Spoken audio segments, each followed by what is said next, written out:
Hello friends, good morning. আশা করি তোমরা সবাই সুস্থ আছো, ভালো আছো। মুর্শিদাবাদ জেলার ছোট্ট একটি গ্রাম থেকে আমি অর্পিতা আরুষ লাইভ ব্লগের নতুন একটি ভিডিওতে সকলকে অনেক অনেক স্বাগত।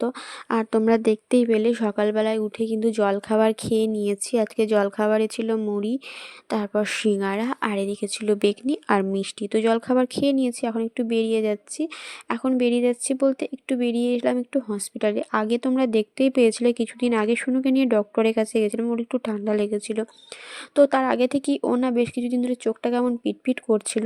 তো কারণটা কি বুঝতে পারছিলাম না, যদি কোনো প্রবলেম হচ্ছে বা কিছু, সেই জন্যই হসপিটালে একটা ডক্টর বসে শুনে খবর পেয়েছিলাম। তো সেটা নিয়ে একবার ভাবলাম কি বলছে সেটা শুনি। তো আমি কখনো হসপিটালে যাইনি বা ডাক্তার দেখাইনি, কেমনভাবে কিভাবে কোথায় কি করে আমি জানি না। যাই হোক, তো সেই জন্য গেলাম। তো যাই হোক, ডাক্তার আসেও নি, কোনো রকমভাবে কিছু হলোও না দেখানো। তবুও কী করব, চলো। এখন আমি কিন্তু দুপুর হয়ে গেছে, বাড়ি চলে এসেছিলাম। বাড়ি এসে তোমার স্নান করে খাওয়া দাওয়া সেরে নিয়েছি, তারপরে একটু বেরিয়ে গেছি। কোথায় বেরিয়ে যাচ্ছি বলো তো? যাচ্ছি একটু মেলা দেখতে, ঠিক আছে।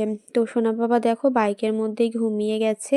তো এই বাইকটা হচ্ছে আমার ভাইয়ের বাইক, ঠিক আছে। আমাদের যে বাইকটা, তো সেটা আনেনি, সেই জন্য ভাইয়ের বাইকে করেই যাচ্ছি। তো এদিকে দেখো রাস্তার সাইডে এই যে সর্ষে ফুলের গাছগুলো দেখো কি সুন্দর লাগছে, তাই না বলো? কত সুন্দর ফুল ধরেছে। তো আগে যেন যখন অনেক ছোট ছিলাম, শীতের টাইমে এই মাঠের ধারে অনেক সময় পিকনিক করেছি সবাই মিলে, বাড়ির সবাই মিলে। আর মানে এমনি অন্য জায়গা থেকেও করেছি অনেক সময়, স্কুলের না, টিউশনের টিচারদের সাথে, তারপর তোমার নানা রকম টিচারের সাথে, ঠিক আছে, করেছি ছোটোবেলায়। তো বেশ খুব সুন্দর লাগতো, সেই টাইমগুলো মনে পড়ে যাচ্ছিলো। তো যাই হোক, এখন না মনে হচ্ছে গাছগুলো দেখে আগের মতো সর্ষে গাছ এতটা বড় বড় আর হয় না। তো চলো বাবাই, পৌঁছেই গেছি। এই যে দেখো গঙ্গা নদী দেখা যাচ্ছে, পেরিয়ে গেলাম ব্রিজ আর পৌঁছে গেলাম একটু মার্কেট। এখানটায় এসে একটু দাঁড়ালাম, কারণ দেখলাম দু একটা সুন্দর জন্য টাকসুট দেখছিলাম এসবের জন্য। তো চলো যেখানে যাচ্ছিলাম সেখানেই পৌঁছে যাই। তো চলো, এই দেখো প্রায় চলে এসেছি বলতে কি, আমরা এসেই গেছি, আমরা পাশেই এই কাছেই এখানেই মার্কেটটা একটু দাঁড়িয়েছিলাম। তারপরে যে দেখো মেলাতে চলে এসেছি। তার আগে তোমাদেরকে মাঠটা একটুখানি ঘুরে দেখাই, অতটা তো আমি ঘুরে দেখাতে পারবো না, কারণ তোমরা যদি মাঠটা ভালোভাবে দেখো তাহলে বুঝতেই পারবে অনেক বড় মাঠ এটা। তো যারা এখানকার বাসিন্দা তারা তো চিনতেই পারছো, এটা হচ্ছে স্কোয়ার ফিল্ড, অনেকটাই বড়, ঠিক আছে। তো কিছুটা আমি দেখাচ্ছি, ওইদিকে অনেক খেলাধুলো করছে নানা রকম সবাই, অনেকে ব্যাডমিন্টন খেলছে এক একটা গ্রুপ মিলে। তো অনেক জায়গাতে খেলছে, অনেক খেলাধুলো চলছে, অনেকটা বড় সাইজ, বুঝতেই পারছো মাঠটার। তো চলো, এখানে একটা অংশে হয়েছে একটুখানি মেলা। তো মেলা বলতে কি, আমাদের আজকে মেলা হওয়ার কথা, মেলাতে আসার কথা ছিল, ভেবেছিলাম ফুড ফেস্টিভ্যাল চলছে এই স্কোয়ারে। তো জানি না ফুড ফেস্টিভ্যাল অন্য কোথাও চলছে কি চলছে না, এখানেই চলে বলে জানতাম, বা উঠে গেছে হয়তো, শেষ হয়ে গেছে। তো চলে এসেছি মেলার ভিতরে। তো এখানে এখন হচ্ছে খাদি মেলা চলছে। তো আমি কখনোই দেখিনি খাদি মেলা, ঢুকিনি কোনো দিনে, আগে দেখেছি হতো কিন্তু কখনো ভিতরে ঢুকিনি। তো চলো আজকে একটু ভিতরে চলেই এলাম যখন একটু দেখে নিই কেমন কি। তো এই দেখো দেখো এদিকে দেখো জায়গাগুলো, এই জিনিসগুলো দেখো কতটা সুন্দর লাগছে বলো। একটা গাছ দিয়ে তৈরি হয়েছে এগুলো, নানা রকম কিছুর গাছ হবে অত তো আমি জানি না। বেশ টি টেবিলগুলো সুন্দর লাগছিলো, আরও অনেক কিছু যে কাঠেরও অনেক জিনিস রয়েছে, দেখো টেবিল ল্যাম্প রয়েছে। তারপর এদিকে বেতে নানা রকম সোফা, টি টেবিল, তারপর এদিকে মোড়া চেয়ার, নানা রকম কিছু রয়েছে। তো তোমরা দেখতেই পাচ্ছ, এই যে দেখো আমার সোনা বাবা একটা চেয়ারে বলতে কী বলবো, তো সেই টেবিলটাতে উঠে বসে পড়েছে সোনা বাবা। আর জিনিসগুলো কি দারুণ লাগছে না বলো? দেখে মনে হচ্ছে সব কিছু যেন নিয়ে নিই। তো সব কিছুর জন্যই টাকা পয়সার দরকার, তাই না বলো? টাকা পয়সা ছাড়া কোনো কিছুই হয় না। তো এখনকার যুগে এটাই হচ্ছে ব্যাপার। এখনকার যুগে বলে না, এমনিতেই টাকা পয়সা ছাড়া এখনকার যুগে না কোনো কিছুই, কোনো দাম নেই, তাই না বলো? কিন্তু এগুলো ছাড়াও টাকা পয়সা অবশ্যই দরকার, কিন্তু টাকা পয়সা নর্মালভাবেও, নর্মাল কিছু জিনিসপত্র নিয়েও নর্মালভাবেও জীবন কাটানো যায়। কিন্তু কিছু কিছু মানুষ দেখা যায় জানো, যাদেরকে আমি আমার স্বচক্ষে দেখেছি এবং আমার জীবনের সাথে ঘটতে দেখেছি, আমার সামনাসামনি, যারা নিজের টাকা পয়সার ব্যবহার করার জন্য, নিজের স্বার্থের জন্য ব্যবহার করে সেই জিনিসগুলোকে, শুধু টাকা পয়সা নেওয়ার জন্য, আমি আমার স্বচক্ষে দেখেছি। তো আমার মনে হলো তোমাদেরকে বলি, তাই বলে ফেললাম। তো তোমাদেরকে ছাড়া কাকেই বা বলবো বলো? তোমাদের সামনেই আমি আমার মনের কথাগুলো একটু খুলে বলতে পারি। তো যাই হোক, যেটা বলছিলাম, আমিও আমার জীবনে দেখেছি শুধুমাত্র টাকার জন্য, নিজের স্বার্থের জন্য কিভাবে ব্যবহার ব্যবহার করেছে। তো তোমাদেরকে অবশ্যই জানাবো কী কী বৃত্তান্ত। অবশ্যই একদিন পারলে অবশ্যই তোমাদেরকে জানাবো কি জানাবো না, সব কিছু তো বলা যায় না। তবুও আমি আমার ঘটনাটা তোমাদের সামনে তুলে ধরি যখন কথাটা উঠেছে। তো কি বলো তো, আমার জীবনে এমন কিছু মানুষকে দেখেছি যারা স্বার্থের জন্য এমনভাবে ইউজ করেছে জানো। আমার বাবা মার কাছ থেকে অনেক অনেক টাকা নিয়েছে, তারপর সেটাকে ব্যবহার করে গেছে বছর পর বছর। আবার সেই মানুষগুলোই আমার বাবা মাকে অপমান করেছে যে আমি তাদের টাকা নিইনি, আমি কোনো দিন টাকা চাইনি। টাকা নিয়ে জানো যখন থাকতে না পারে বলতে বাধ্য হয়েছিলাম, আপনারা যে টাকা নিয়েছেন তার কিন্তু প্রমাণ আছে। ঠিক আছে, তখন দেখেছে এর কাছে প্রমাণ আছে, তখন কি করেছে জানো, সেই টাকাটা যেটা 3 মাস পরে দেওয়ার কথা 3 বছর পর দিতে বাধ্য হয়েছে। তাও জানো, যখন নিয়েছে তখন লুকিয়ে লুকিয়ে কাউকে না জানিয়ে, আর যখন দিয়েছে তখন হাজারটা মানুষ ডেকে বাবা মাকে অপমান করে তাদের সামনে দিয়েছে। এটাই হচ্ছে মানুষের প্রকৃতি জানো।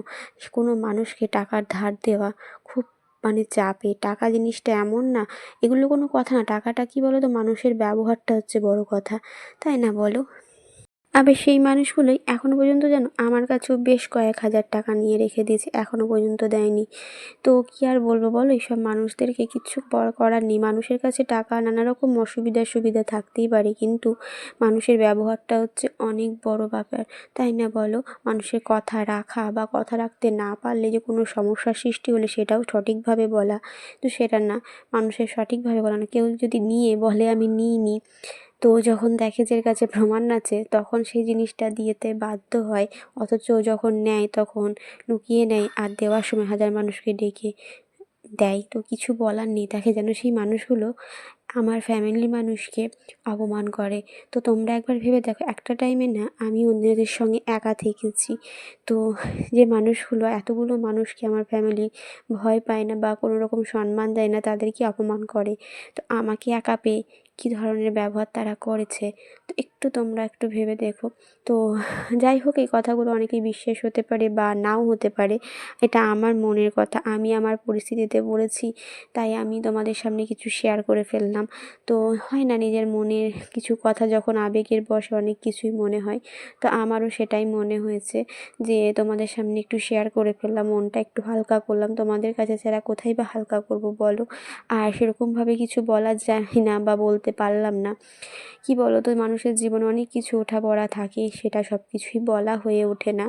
তো এইভাবেই চলতে হয়, কিছু করার নেই। সেখানে মানুষকে দূর থেকে দেখে মনে হয় এ খুব হ্যাপি, এ খুব সুখী বা এরকম এরকম। আসলে এর ভিতরে অনেক কিছু লুকিয়ে থাকে, তাই না বলো। তো যাই হোক, এদিকে দেখো অনেকটা মেলা ঘুরে নিলাম আর তোমাদের সঙ্গে এদিকে গল্পও শুরু করে দিয়েছি। তো এদিকে অনেক কিছু জিনিস রয়েছে, তো এগুলো সব কিছু দেখতে ভালোই লাগছে। সব কিছুর জন্যই টাকা প্রয়োজন, যে বললাম না, টাকা টাকা সব কিছুর জন্যই প্রয়োজন। কিন্তু জানো, অকারণে খরচা বা অকারণে সব কিছু টাকা আছে বলে সব কিছু নিয়ে নেওয়া, এটার কোনো মানে নেই। যেটুকু প্রয়োজন সেটুকুই যথেষ্ট। হ্যাঁ, টুকিটাকি শখ স্বাচ্ছন্দ্য তো থাকতেই পারে, তাই না বলো। তো দেখো মেলাটা তোমরা কেমন লাগলো তোমাদের, অবশ্যই কিন্তু আমাকে জানিও। আমি কিন্তু বেশ কিছু কিছু অংশ তোমাদের সামনে তুলে ধরলাম। তো যাই হোক, আমি পুরোটা হয়তো ঘুরে দেখাতে পারলাম না, তবে অনেক কিছুই তুলে ধরেছি, তাই না বলো। তোমাদের কেমন লাগলো অবশ্যই কিন্তু জানাবে। আর এই যে দেখো এখানে কাপগুলো দেখেছো কত সুন্দরভাবে ছবি আঁকা রয়েছে, দেখতে খুব সুন্দর লাগছিল। কিন্তু জানো, কোনো কিছুই নেওয়া হয়নি, শুধু দেখেই গেলাম, কোনো কিছুই আর নিইনি। এই যে দেখছিলাম, ভালোই লাগছিলো, আর দামগুলোও বেশ ভালো নেই। যেটা যেমন দাম তার তুলনায় বেশিই বলছিল জানো, নর্মাল দাম একটা কিছুও বলছিল না। আমার ভিডিওর কোনো অংশ তোমাদের যদি ভালো লেগে থাকে অবশ্যই কিন্তু লাইক করবে, আমার কমেন্ট সেকশনে কমেন্ট করে কিন্তু জানাবে। আর যারা আমার চ্যানেলে নতুন রয়েছো তারা প্লিজ সাবস্ক্রাইব করে দিও, যারা ফেসবুক থেকে দেখছো তারা ফেসবুক পেজটি ফলো করে দিও। তো চলো, এদিকে দেখছো এখানে বেশ কিছু গ্লাসের সেট রয়েছিল, গ্লাসের ওই জুয়েলারি সেট খুব সুন্দর ছিল জানো। আমার একটা জুয়েলারি এত পছন্দ হয়েছিল কি বলবো। তো যাই হোক, নিইনি আর, তো শুধু দেখেই গেলাম। আর এই যে দেখো অনেক কিছু শাড়িও ছিল, তো আমি সেগুলো আর দেখিনি, কারণ শুধু শুধু মানুষকে নামাতে বলে বা দেখে কী করবো বলো, যখন নেবো না। শুধু শুধু নষ্ট মানে টাইম নষ্ট করার কোনো মানে নেই, তাদেরও তো একটা টাইমের দাম আছে, আর গোছাতেও হয়। আর এখানে এই জুতোগুলো দেখছো, আমার একটা জুতো এখানে জুতোও খুব পছন্দ হয়েছিল, জুটের জুতোগুলো। তো আমার খুব ভালো লাগছিলো, কারণ নর্মালি জুতো তো আমরা সবাই পরি, তাই না বলো? কিন্তু জুটের জুতো তো আর পরা হয়ে ওঠে না সব সময়।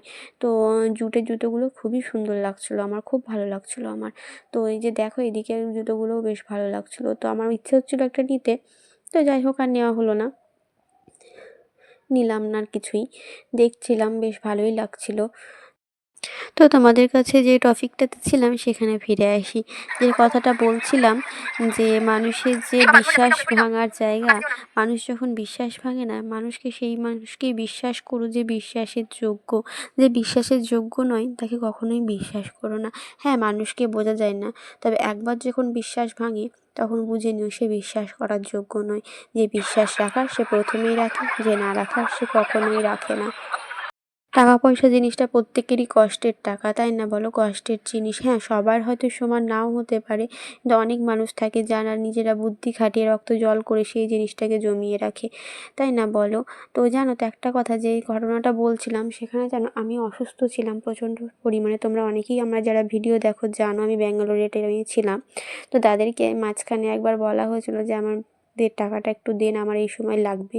তো তারা তো কোনো রকম খোঁজখবর নেয়নি, বরঞ্চ টাকা পয়সাটাও দেয়নি। মানে যে টাকা পয়সাটা আমরা পাই, অন্যান্য টাকা পয়সা তো ছেড়ে দিলাম, ঠিক আছে। তো যাই হোক, তো বললাম যেটা, যে 3 বছর পরে তারপর দিতে বাধ্য হয়েছে। তো কী আর বলবো বলো, অতটা তো আমি কী বৃত্তান্ত এখন খুলে বলতে পারছি না। তবে যখন কোনো দিন যদি সেই জিনিসটা বুঝি, তোমাদেরকে একদম কে কী দেখিয়ে এবং বৃত্তান্তগুলো শুনিয়ে অবশ্যই তোমাদেরকে জানাবো।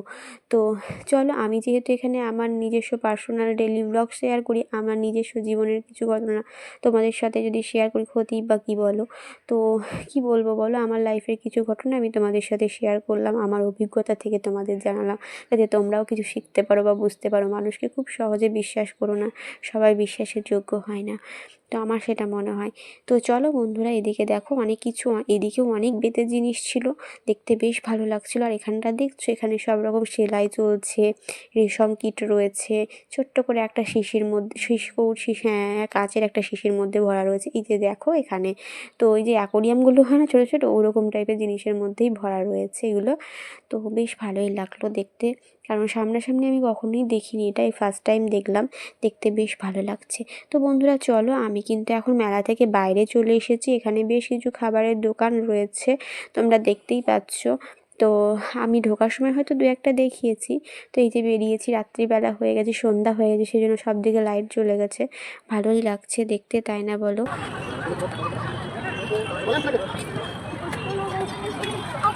তো বন্ধুরা দেখতেই পাচ্ছ, আমি এখানে সেরকম কিছু খাইনি, একটু ফুচকা খেয়েছিলাম। চলো বন্ধুরা, আজকের ভিডিওটি এখানেই শেষ করছি। সবাই সুস্থ থেকো, ভালো থেকো, দেখা হবে নেক্সট কোনো ভিডিওতে। আজকে রাত্রিতে আমাদের ডিনারে হচ্ছে আজকে নান পুরি, ঠিক আছে। আমি কিন্তু নানের ময়দা রেডি করে নিয়েছিলাম, মা এখানে বেলছে আর ভেজে নেবে, ঠিক আছে। তো অনেকক্ষণ বাড়ি চলে এসেছি, এসেই কিন্তু সোনুকে খাইয়ে নিয়েছি। আর এদিকে আমি এই যে নানটা সেটাকে ভালোভাবে মাখিয়ে রেখে দিয়েছিলাম, 1 ঘন্টা হয়ে গেছে, আর এখানে দেখো তৈরি হয়ে গেছে, খাবারটা খেয়ে নিই, চলো বাই।